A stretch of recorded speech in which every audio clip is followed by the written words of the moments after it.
Eu gostaria que você abrisse comigo em 1 Reis, capítulo 19. Aleluia. No verso 3.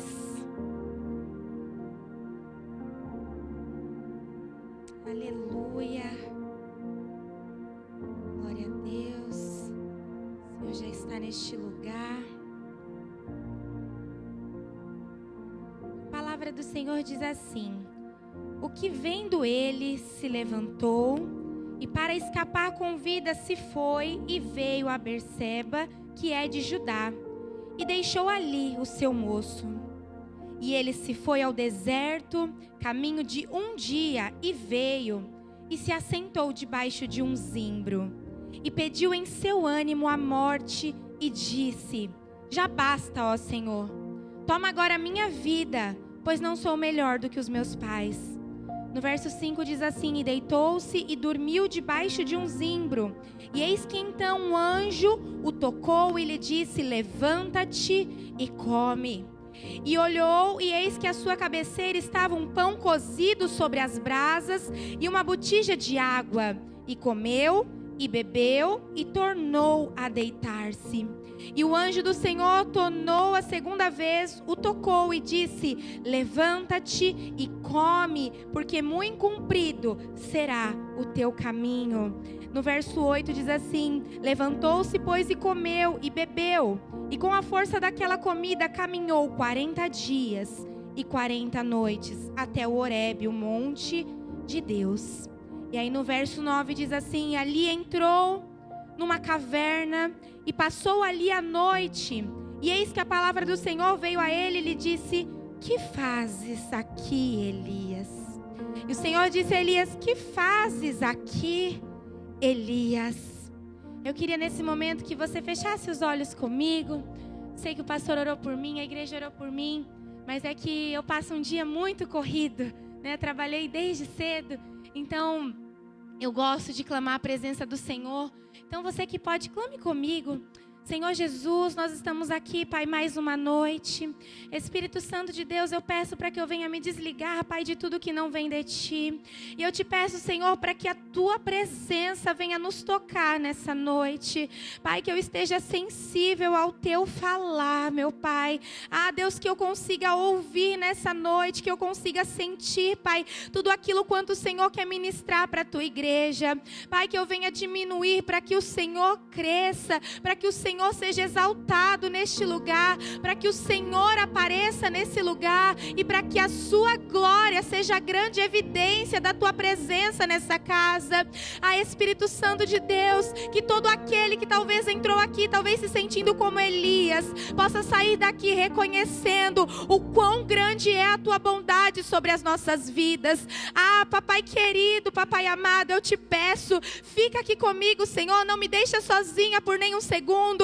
Não me deixa sozinha neste altar, porque sem o Senhor eu não consigo, sem o Senhor eu não posso falar, sem o Senhor eu não posso pregar, sem o Senhor eu não sou capaz de ministrar. Ah, Deus, mas se a tua presença for comigo, meu Pai, eu sei, meu Pai, que o Senhor fará grandes coisas neste lugar, papai. Ah, Deus, eu te peço nessa noite, quebra, Senhor, todo o meu planejamento, todo o meu protocolo, tudo aquilo que eu estudei. Ah, Deus, pode conduzir nessa noite. Ah, Espírito Santo, eu me deleito na tua vontade nessa noite. Ah, Espírito Santo, eu me rendo à tua vontade nessa noite. Eu me rendo, Senhor, ao teu agir. Espírito Santo, seja o grande ministro nessa noite. Espírito Santo, seja, Senhor, a grande voz de autoridade nessa noite, Pai. Ah, Deus, porque eu só sou um instrumento, Pai. Ah, Deus, que eu esteja, Pai, muito atenta àquilo que o Senhor quer falar, meu Pai. Em nome de Jesus. Amém. Podem tomar o seu lugar, podem se sentar. Glorificando ao Senhor. Aleluia. O Senhor vem falando ao meu coração acerca dessa mensagem, acerca da bondade dEle.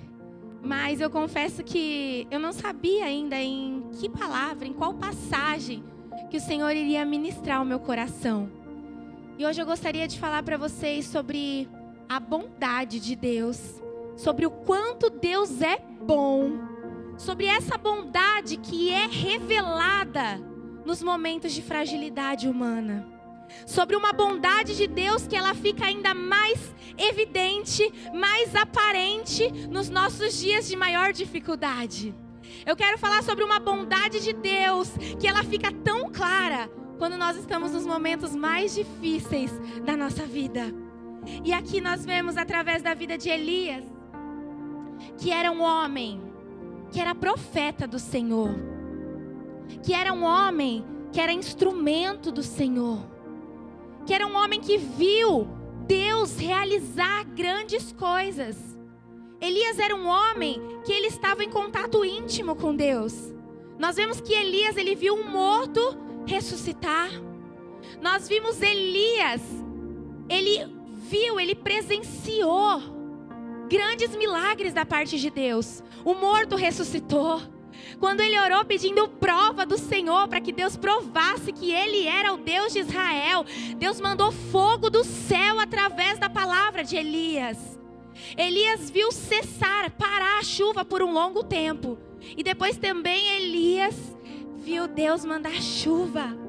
Então nós vemos que Elias era um homem de Deus, era um profeta do Senhor, que tinha ali intimidade, tinha relacionamento com o Senhor. E a palavra fala que Elias foi parar numa caverna. A palavra fala que Elias, mesmo sendo um homem de Deus, ele foi parar numa caverna. E às vezes no nosso pensamento a gente pode achar que Elias foi parar na caverna porque ele estava vivendo momentos difíceis. Talvez ele estava passando por processos, por dificuldades. E aí ele não aguentou e foi parar numa caverna. Mas eu quero te dizer que Elias, ele estava no auge da vida dele. Elias não estava vivendo um momento difícil na vida dele. Ele não estava vindo de constantes provas, porque a gente imagina que para uma pessoa parar numa caverna, talvez ela não foi aguentando e parou numa caverna. Mas não, Elias, ele estava no auge do ministério dele. Elias estava bem com Deus. Elias orava e Deus respondia. Elias fazia a prova do Senhor no meio daquele povo incrédulo, e o Senhor mandou fogo dos céus. Então nós vemos que Elias estava no auge da vida ministerial dele. Aparentemente estava tudo bem. Imagina que Elias orava e as coisas aconteciam, e Deus manifestava a glória dele. E ainda assim Elias foi parar numa caverna. E a palavra disse que Elias, ele tinha reunido ali, um povo que era incrédulo, um povo que acreditava em Baal. E a palavra fala que Acabe fez Jezabel, que era a rainha, que era uma rainha muito perversa, fez saber tudo o que ele tinha feito. Ela teve conhecimento do que Deus tinha feito através da vida de Elias, mas ela ainda assim resolveu ameaçar e falar que mataria Elias. Então Elias estava sendo ameaçado ali de morte. E aí aos nossos olhos a gente pode pensar: nossa, mas ele viu tudo isso da parte do Senhor? Ele vivenciou todos esses milagres da parte do Senhor? E aí quando ele simplesmente é ameaçado de morte, ele simplesmente sente uma tristeza profunda, sente um medo. Aos nossos olhos não é estranho alguém que já viu tantas coisas que Deus fez, uma simples ameaça, ele querer correr, querer fugir, querer se esconder. E a palavra fala que Elias, ele caminhou e ele se sentou debaixo de um zimbro. O zimbro era um arbusto, um tipo de árvore. E ali naquela árvore ele pediu a morte. Elias disse que queria a morte. Só que no verso seguinte, esse mesmo Elias que pediu para o Senhor a morte, na verdade nós vemos que ele estava querendo fugir da morte que a rainha tinha proposto, mas ao mesmo tempo ele pediu para Deus a morte. E aí eu achei muito contraditório. Eu falei: Senhor, como que ao mesmo tempo que ele fugiu de uma rainha que estava ameaçando ele de morte, ele se esconde debaixo de uma árvore e pede para o Senhor a morte? Ali eu vejo, na verdade, que Elias estava com a alma amargurada. Ali eu vejo que a alma de Elias estava tão machucada, tão ferida, tão doída, que ele pediu a morte. E quantas vezes, né? A gente não se sente abatido, não se sente fraco, não se sente desanimado. E a palavra fala que ele pediu a morte. Ele olhou e falou: Senhor, eu preferia morrer. Eu queria morrer, a minha alma não aguenta mais. Nós vemos ali Elias, então, que na verdade, ele foi tomado por um sentimento talvez de frustração. Eu fiquei pensando, lendo e falei, Elias pregou para aquele povo que não acreditava. Elias pregou em nome do Senhor. Elias viu a manifestação da glória do Senhor. E ainda assim a rainha não havia sentido o seu coração ser quebrantado. O coração dela ainda estava muito endurecido. E talvez Elias sentiu um sentimento de frustração. E quantas vezes eu e você não nos sentimos frustrados? Talvez quantas vezes você não sentiu que frustrou, que você foi frustrado como mãe? Quantas vezes talvez você acha que não falhou na missão como mãe? Ou às vezes que você falhou na missão como esposa? Quantas vezes talvez você não tenha se sentido frustrado na sua vida ministerial? Quantas vezes talvez você não se sentiu frustrado em qualquer área da sua vida? Às vezes no seu ministério, às vezes na educação dos seus filhos. Por mais que você tenha feito tudo. O profeta Elias, ele tinha feito de tudo. Ele havia pregado, ele havia provado que Deus realmente era Deus. E ainda assim o coração da rainha estava endurecido, não havia se quebrantado. Talvez ele criou uma expectativa de que agora sim, agora que Deus mandou fogo do céu, aquele povo vai acreditar verdadeiramente em Deus. E aquele povo continuou sem tomar uma decisão, sem acreditar verdadeiramente no Senhor. E a rainha ainda tentou perseguir e ameaçar Elias. Então talvez ele sentiu uma sensação de frustração, de ter tentado, de ter feito a parte dele, de ter dado o melhor dele. E ainda assim, não deu certo, ainda assim, eles não criam em Deus. Ainda assim, estavam tentando perseguir Elias. E a palavra fala que um anjo tocou em Elias e disse: levanta-te e come. A palavra fala que ele deitou debaixo de um zimbro, e eis que então um anjo o tocou, ele disse: levanta-te e come. E no verso seguinte diz: e eis que na sua cabeceira estava um pão cozido sobre as brasas e uma botija de água. E comeu e bebeu e tornou-se a deitar. Eu quero te dizer algo nessa noite. Que Elias, por mais que ele estivesse se sentindo talvez triste, abatido, perdendo a morte para o Senhor ainda assim enviou um anjo para falar com Elias. O Senhor enviou um anjo, e esse anjo tinha alimento para Elias. Esse anjo tinha alimento para Elias, e era um alimento do Senhor. Eu quero te dizer que nos dias tristes, nos dias de desespero, no dia que você se sentir frustrado, o Senhor, Ele tem alimento para você. O Senhor tem alimento para a sua vida. E a palavra fala que Ele tinha pão e água. E não era qualquer pão, porque a palavra fala que estava ali um pão cozido sobre as brasas. Eu acho tão lindo o agir de Deus, porque Ele sabe tanto as nossas limitações. Ele sabia tanto até onde Elias podia chegar, que Elias não precisou ter trabalho algum. O pão já estava cozido e a água estava lá. Mas a ordenança do Senhor era: levanta-te e come. Eu quero te dizer que nos momentos de maior dor da sua vida, no maior momento de frustração da sua vida, que talvez você ache que nada está dando certo, eu quero te dizer que o Senhor tem alimento para você. Só que a ordenança é: levanta-te e come. O Senhor só está dizendo assim: ei, eu tenho alimento, eu forneço alimento, eu já tenho pão, e o pão ele é sob medida, porque alguém que está deitado debaixo de um zimbro, dormindo, sem força, queridos, não era qualquer pão. Elias não tinha que se levantar para preparar o pão já estava cozido. A ordenança era do Senhor, era só: levanta, filho, e come. E nos dias difíceis, o Senhor vai falar para ti: ei, levanta que eu tenho alimento. A sua parte é levantar e comer, porque o pão já está cozido. Nos dias difíceis, eu quero te dizer que a bondade de Deus é a primeira bondade que eu vejo revelada de Deus. É que no dia que Elias, mesmo sendo homem de Deus e estando se sentindo frustrado, com medo, triste, abatido, pedindo a morte, o Senhor tinha alimento para ele. E o Senhor tem alimento para você. O Senhor tem alimento para você, e não é qualquer alimento. Aqui o alimento era pão, e a palavra fala que ele tornou ainda assim a deitar. E o anjo falou: ei, Elias, levanta e come, porque comprido, porque longo será o teu caminho.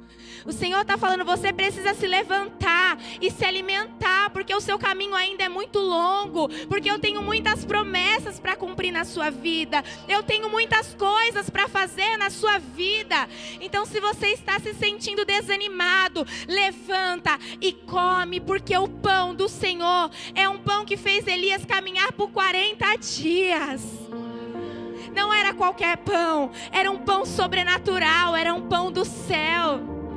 Não tem alimento que te faça andar, que te faça aguentar por 40 dias. E esse alimento, querido, é a palavra. Esse alimento é a palavra de Deus. Eu quero te dizer que não são milagres, queridos, que vão nos colocar de pé. Não são milagres que vão te manter de pé. Aqui nós vemos Elias como alguém que viveu, que vivenciou, que olhou grandes partes, grandes milagres da parte do Senhor. Elias viu coisas lindas da parte de Deus. Mas quando ele resolveu deitar debaixo daquele zimbro, deitar debaixo daquela árvore, ele não falou: eu vou levantar porque eu lembro do milagre que Deus fez. Eu vou me levantar agora porque eu lembro que Deus mandou fogo do céu. Eu não vou me levantar agora porque eu lembro que Deus ressuscitou um morto na minha frente. O que Elias fez foi levantar por causa da força daquele alimento. E eu quero te dizer que não são os milagres que vão nos colocar de pé.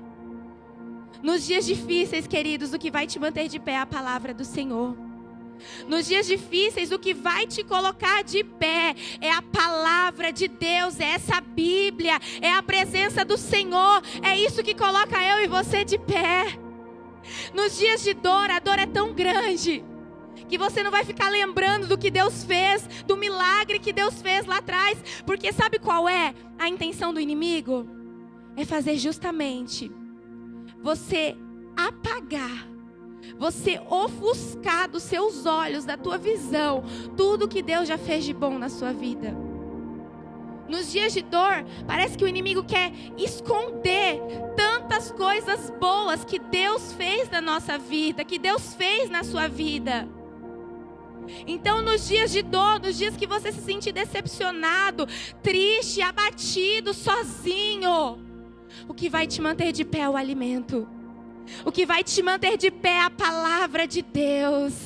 O que vai te sustentar é a palavra, é a presença, porque Jesus, Ele é o firme fundamento, Ele é a nossa rocha inabalável. Elias, em nenhum momento ele se lembrou: nossa, eu já vi tantos milagres de Deus, por isso eu vou me colocar de pé. Nossa, eu já vi Deus ressuscitar alguém, por isso que agora eu vou levantar. Não, Elias levantou porque ele era servo do Senhor, e dentro do coração dele havia um firme fundamento, que era a palavra de Deus. E o pão que Jesus nos dá, o pão que Deus te dá, a palavra que Ele te dá, a promessa que Ele já liberou para a sua vida através dessa palavra, que vai te sustentar, que vai te colocar de pé nos dias difíceis. É essa palavra. É essa palavra. E aqui diz que o anjo tocou e falou: ei, levanta e come. Então eu quero te lembrar que nos dias de desânimo, a presença de Deus continua lá. Nos dias de desânimo, por mais que você esteja lá quietinho, debaixo da árvore, o Senhor continua lá. A presença dEle continua lá. Eu quero te lembrar que nos dias difíceis, Ele continua tendo alimento para você. Ele continua te dando pão. E lembre-se que não é qualquer pão. É um pão que vai te colocar de pé. É um pão que vai te fazer caminhar. É um pão que vai te fazer andar. E o Senhor vai ficar te lembrando: ei, filho, levanta que o seu caminho é longo. Levanta que você ainda tem que caminhar muito. Levanta porque eu tenho muitas promessas ainda para você. Não acabou, não acabou. Levanta. Aleluia. E eu quero dizer algo para os irmãos, que essa palavra, como toda palavra de Deus, que sai da boca de Deus, ela é verdadeira nas nossas vidas. E você precisa estar alicerçado verdadeiramente nessa palavra. Porque vai chegar o dia ruim, vai chegar o dia mau, vai chegar o dia que você vai querer se esconder, que você vai querer procurar uma caverna e você vai sentir medo e você não vai querer sair de lá. Vai chegar esse dia. Mas se você estiver fundamentado em Jesus Cristo, se você estiver fundamentado nessa palavra, Ele vai fornecer alimento e vai te colocar de pé. Ele vai te dar o alimento. Você vai ser nutrido. Você vai se lembrar todos os dias que a palavra que Ele tem para você te dá vida. E eu quero te dizer que esse ano, para quem não sabe, eu sofri um aborto em abril desse ano. E eu perdi um bebê.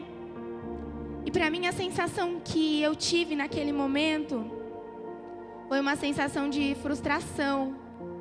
Uma sensação de rejeição, uma sensação de abandono. Quando a gente sofre abandono das pessoas, ok. Mas quando a gente sente um abandono, uma rejeição que parece que vem de Deus, a dor é muito grande, porque na minha mente eu me senti frustrada como mulher, porque eu tinha feito tudo que dependia de mim. Eu fiz a minha parte. Para alguns talvez não era nada, mas para mim que, casei, fiz tudo certinho, sabe, como manda o protocolo, como Deus, sabe, queria e sonhou para mim. E a gente planeja, a gente sonha, a gente é ser humano. E quando eu soube que eu estava grávida, eu sonhei com aquilo. Eu sonhei com aquilo, a gente planejou.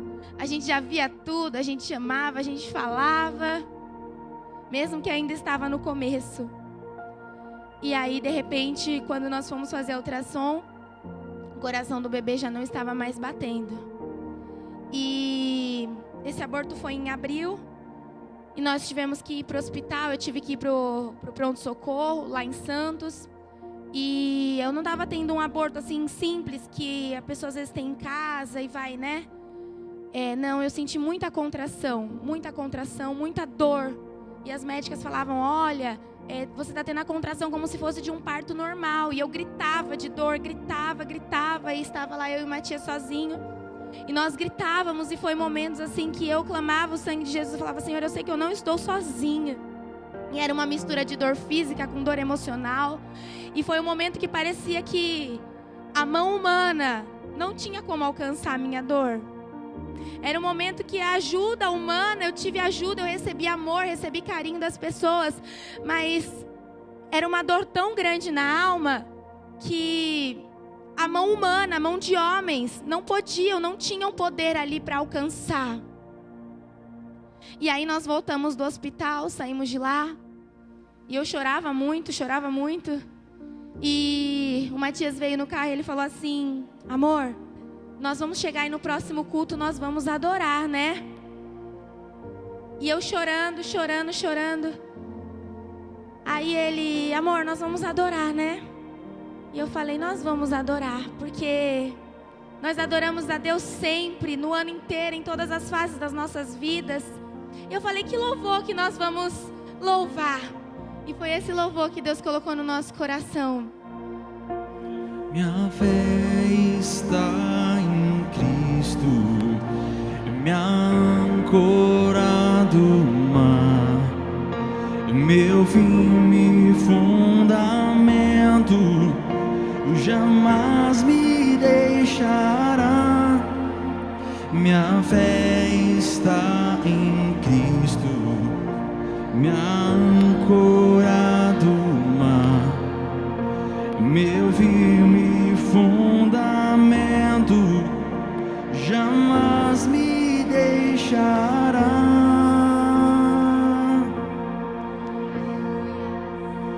Aleluias. E a gente veio pronto mesmo para confundir o inimigo. Porque como que alguém acaba de perder o bebê e talvez sente a dor, maior dor que eu tive na minha vida.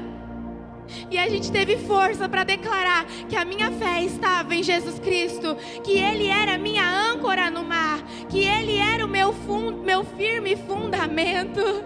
E eu declarava, sei que Tu és fiel a mim. E eu subia neste altar e eu falava, sei que Tu és fiel a mim.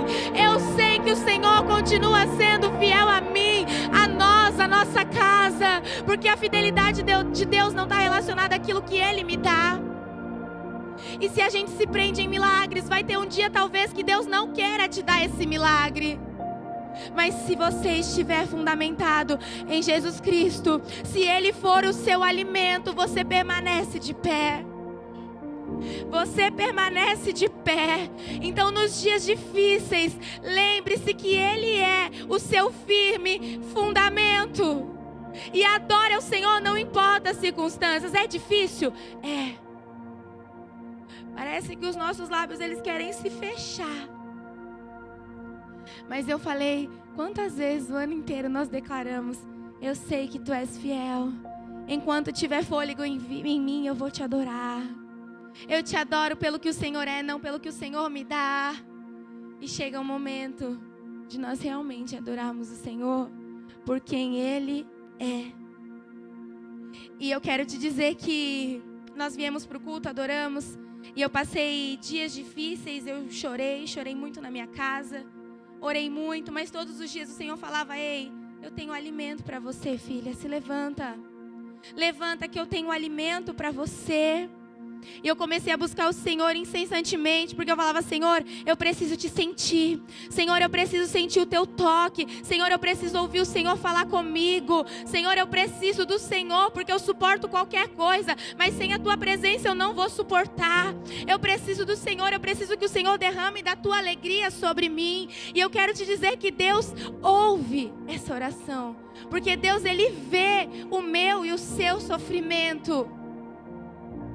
Deus, Ele vê o nosso sofrimento. E talvez eu entrava aqui a cada culto pedindo, Deus, usa alguém para falar comigo. Sabe, Deus, manda um profeta para falar comigo. Deus, que alguém venha e pôr as mãos na minha cabeça e falar algo que eu gostaria de ouvir. E não tinha ninguém, porque aquele era o momento que Deus queria me dar crescimento. Aquele era o momento que Deus queria que eu me aprofundasse nele, que eu buscasse revelações dele, que eu conhecesse um Deus que eu ainda não conhecia. Porque nos dias de mais dificuldade, nos dias mais difíceis da sua vida, se você buscar, você vai conhecer uma bondade de Deus que você ainda não conheceu em dias normais. Você vai ver as próprias mãos do Senhor vindo sobre você e arrancar a sua dor com as mãos. Você vai ver o Senhor responder a sua oração. Porque é um momento em que Deus quer te fazer crescer. Ele quer te levar mais fundo. E aí enquanto eu orava, eu lembro, eu até marquei, porque eu não ia lembrar, eu sabia disso. Mas no dia 3 de maio, quando eu abri a palavra, o Senhor falou comigo em Isaías 43, no verso 10, que fala assim: ei, vocês são minhas testemunhas, meu servo a quem eu escolhi, para que saibam e creiam em mim e entendais que eu sou Deus. Então no dia 3 de maio o Senhor falou assim: ei, eu estou te escolhendo para ser minha testemunha. Alguém que é testemunha lá num crime, na delegacia, ela vai para quê? para falar daquilo que ela viu. E o Senhor estava falando: ei, você é minha testemunha. Eu quero te dizer nessa noite, você é testemunha do Senhor. Então Ele está te levando para ver coisas que é para você declarar o amor dEle, que é para você manifestar a glória dEle para onde você passar. No dia 5 de maio, o Senhor falou lá em Salmo 112: seus descendentes serão poderosos na terra. E eu falava: Senhor, mas que loucura, eu acabo de perder um bebê e o Senhor me fala que meus descendentes serão poderosos na terra. Era o Senhor que continua falando no dia difícil. É o Senhor que continua reforçando a promessa para você no dia da dor. E no dia 6 de maio, o Senhor falou lá em 2 Samuel 23, que Ele me concederia tudo quanto eu havia sonhado. Então, se Deus não existe, se Deus não é Deus, eu não sei mais. Porque nos dias de dor, nos dias que talvez não teve ali um profeta, alguém que veio e colocou as mãos sobre mim, alguém que profetizou algo sobre a minha vida, quando eu abri essa Bíblia na minha casa, enquanto eu orava sozinha, o próprio Deus veio e manifestou a tua glória e me lembrou: ei, você é minha testemunha. Um testemunho só fala daquilo que ele vê, daquilo que ele presencia. E ainda assim eu continuei em oração. E no 14º dia, nós estávamos aqui numa quarta-feira, depois do culto, e nós estávamos fazendo a nossa oração. Eu já estava um pouco mais aliviada, mas ainda muito triste. E eu coloquei as mãos sobre a caixinha de oração. E eu esqueci que ali também eu havia colocado o meu pedido. E eu estava orando talvez pelos outros. E ali, enquanto eu orava, eu comecei a falar com o Senhor. E eu falei: Senhor, eu só queria que o Senhor tirasse a minha tristeza. Foram as duas coisas que eu pedi para Deus. Que Ele removesse de mim a minha dor. Que Ele removesse da minha alma a minha dor, a minha tristeza. E que eu não sentisse mais medo. Que o dia que fosse para eu tentar novamente, que eu não tivesse medo. Falei: Senhor, eu não quero ter medo, porque medo não provém do Senhor. Então eu não aceito medo para a minha vida, me ajuda. Eu só quero que o Senhor derrame um bálsamo de alegria em mim, que eu não tenha mais medo. E ali, enquanto eu orava, o Senhor começou a me visitar, o Espírito Santo começou a me visitar ali. E eu fui renovada em línguas. Enquanto eu orava, o Senhor foi me renovando, me renovando. Enquanto eu falava: Senhor, me tira toda a tristeza, eu quero a alegria do Senhor. E o Espírito Santo me visitou de uma forma diferente, que era um riso que vinha de dentro de mim, que parecia que eu estava dando gargalhada. E eu tentava fazer assim com a mão, porque eu não sabia quem estava vendo, se tinha irmão, se não tinha. E eu comecei a falar em outras línguas. E eu fechava assim, ó, porque eu estava dando gargalhada, era uma alegria, era uma risada. E eu falava: Senhor, de onde está vindo isso? E eu sei que os irmãos foram embora, a igreja ficou vazia. E eu aqui, o Espírito Santo falando comigo. E daquele dia que Ele colocou as mãos e que Ele tirou a dor, queridos, eu nunca mais consegui orar falando assim: Senhor, me tira o medo. Eu ia falar e eu não conseguia, meus lábios se fechavam. Então eu já tinha entendido que o Senhor realmente tinha removido todo o meu medo. Todo o meu medo não ficou mais de pé diante do Senhor. E daquele dia em diante eu não senti mais aquela tristeza na alma que eu estava sentindo. Eu realmente me alegrei e descansei no Senhor. E eu queria contar esse testemunho não para provar alguma coisa ou falar que eu sou forte, não, porque eu sou muito fraca. Mas eu quero te dizer que existem dias que nós somos frágeis. Elias era um homem de Deus, mas ele tinha uma fragilidade humana nele. E eu e você também temos nossas fragilidades. Tem o dia mau, o dia que a gente se sente fraco e está tudo bem. Mas tem um Deus que cuida de nós, que fala conosco, que nos restaura. Então se lembre no dia da dor que Ele tem pão, que Ele tem alimento. E aqui nós vemos que, ainda assim, depois que ele caminhou, a palavra fala que Elias entrou numa caverna. Caverna, queridos, é lugar onde não tem luz natural. Caverna é um lugar de solidão. Quem está numa caverna não gosta de conversar com os outros, não gosta de dialogar com os outros. Quem está numa caverna não gosta de estar na escola, não gosta de se relacionar com as pessoas. Caverna é lugar de inatividade. É lugar onde a pessoa não trabalha, onde a pessoa não se levanta. É um lugar onde a pessoa não recebe luz natural. Caverna é lugar de escuridão. E Elias entrou nessa caverna. E aqui mais uma vez eu quero te mostrar a bondade de Deus. Porque o Senhor, Ele não brigou com Elias, não puniu Elias. Ele falou: que fazes aqui, Elias? Olha que jeito carinhoso, era como se o Senhor estivesse dizendo: Elias, aqui não é o seu lugar. O que você está fazendo aqui, Elias? O que fazes nessa caverna? E eu te pergunto nessa noite, o que você está fazendo nessa caverna? O que você está fazendo nesse lugar de tristeza, de inatividade? O que você está fazendo nesse lugar em que você não tem forças para fazer nada para Deus, não tem força para se mexer na sua vida espiritual, ministerial? O que fazes aqui, Elias? Eu quero te dizer que na caverna o Senhor também fala contigo. Eu quero te dizer que na caverna o Senhor ainda te chama. E Ele nos chama de um modo pessoal, de um modo único. Olha que lindo, Ele falou: que fazes aqui, Elias? Ele está chamando Elias pelo nome. É de uma forma pessoal, de uma forma carinhosa. E é assim que o Senhor nos trata. Por mais que você seja fraco, por mais que você esteja deficiente, essa não é a sua situação. Você não pode jamais falar: eu sou triste, eu tenho isso. Não, isso é uma fase momentânea. Esse não é o seu lugar. E aqui nós vemos que na caverna Ele fala conosco, fala de um modo pessoal. E talvez Elias esperou uma resposta diferente de Deus, né? Talvez Elias esperou que Deus se manifestasse de outro jeito. E o Senhor vem e fala para Elias de novo: que fazes aqui, Elias? Quando o Senhor perguntou a primeira vez: que fazes aqui, Elias? Nós vemos que Elias apresentou um monte de justificativas para Deus.